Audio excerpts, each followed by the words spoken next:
છો બધા મજામાં? તો મારું નામ છે મહેશ અને હું ફિલહાલ અત્યારે છું ચોટીલા ધામમાં, જે રાજકોટથી 48 કિલોમીટરના અંતરે આવેલું છે.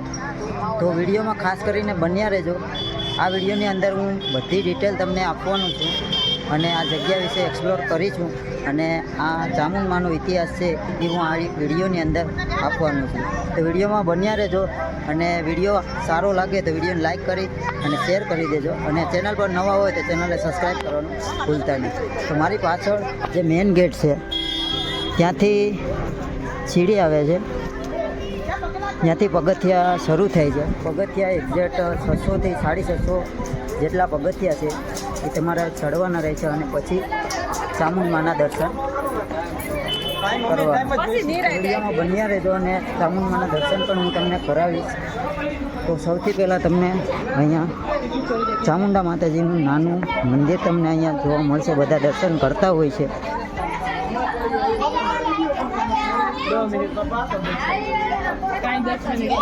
નાનકડું એવું મંદિર છે, ત્યાં દર્શન કરીને આપણે આગળ. અહીંયા ચોટીલા તમે આવો છો તો તમારે કદાચ શ્રીફળ ને ઉપર લઈ જવું ન હોય તો ઉપર બધી સુવિધા છે. અગરબત્તીથી લઈને નાળિયેર, શ્રીફળ બધું તમને અહીંયા મળી રહેશે. પ્રસાદી પણ મળી રહેશે. અને જો તમારી સાથે બેગ કે થેલા કે કંઈ લઈને આવો છો તો અહીંયા સામાન ઘર આપેલું છે. એક્ઝેક્ટ ગેટની સામે છે આ ગેટ છે, એની સામે સામાન ઘર આપેલું છે. તદ્દન ફ્રી છે. તમારો સામાન અહીંયા મૂકી શકો છો અને દાનપેટીમાં જે તમારે શ્રદ્ધા પ્રમાણે નાખવું હોય તે નાખી શકો છો. જમવા માટે તમને મોસ્ટ ઓફ પ્રસાદી અહીંયા 11 વાગ્યાથી 2 વાગ્યા સુધી મળી જશે. રહેવાની વાત કરું તો ગેસ્ટ હાઉસ 500 રૂપિયા પર પર્સન મળી જશે.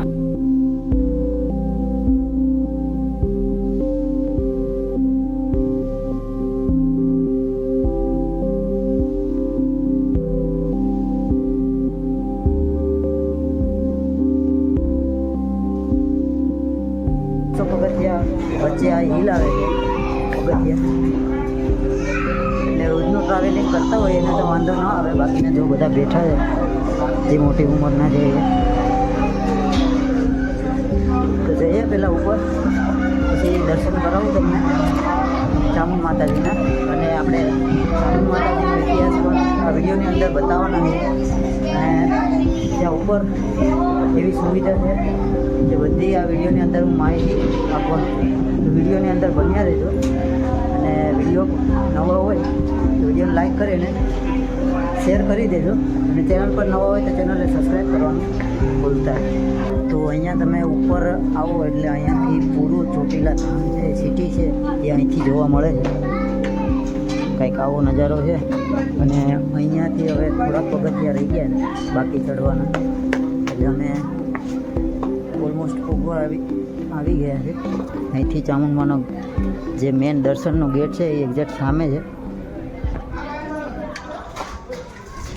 ચાલો દર્શન કરાવું પહેલાં અને પછી ઇતિહાસ છે એ હું તમને જણાવીશ. તો વિડીયોમાં બન્યા રહેજો અને વિડીયો ગમે તો વિડીયોને લાઈક કરી શેર કરીને સબસ્ક્રાઈબ જરૂર.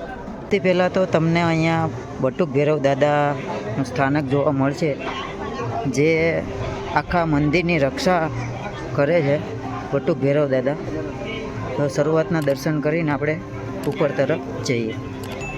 અંદર જવાનો રસ્તો છે દર્શન માટે.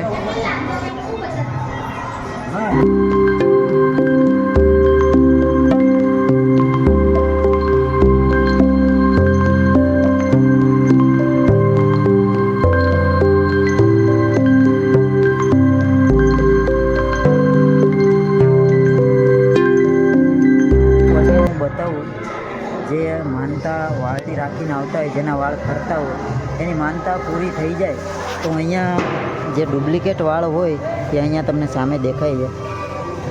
એ વાળ અહીંયા ટીંગાડી દે છે, જેની મનોકામના પૂરી થઈ જાય છે.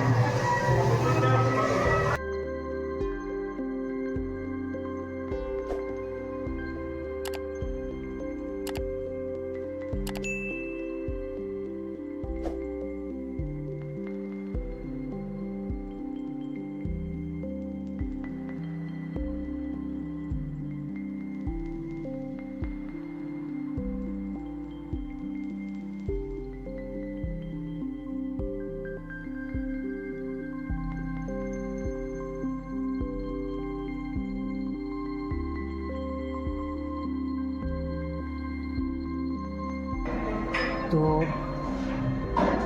ચામુંડમાનો ઇતિહાસ હું તમને કહું કે ચંડ અને મૂનનો જ્યારે વધ કર્યો હતો ચામુંડ માતાજીએ તે અહીંયા ડુંગરા ઉપર કરવામાં આવ્યો હતો. તો કહાની બહુ લાંબી છે પણ શોર્ટકટમાં તમને કહી દઉં કે અહીંયાથી ચંડ અને મૂન નામના રાક્ષસનો વધ અહીંયા કરવામાં આવ્યો હતો.